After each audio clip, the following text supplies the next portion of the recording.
नेपाल सरकार परराष्ट्रिय मन्त्रालय राहदानी विभागको अत्यन्तै जरुरी सूचना।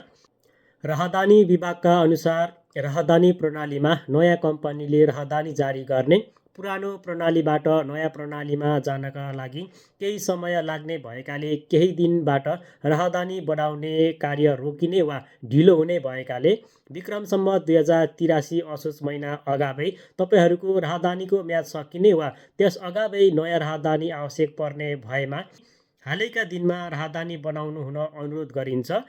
नेपालमा रहनुहुने नेपाली नागरिक वा विदेशमा बस्नुहुने नेपाली नागरिकहरूले यदि आफ्नो राहदानी विक्रम सम्वत 2083 असोज महिना अगावै चाहिने भए यस सूचनालाई गम्भीरतापूर्वक लिई आजैको दिनबाट राहदानी बनाउनु हुन अनुरोध गरिन्छ।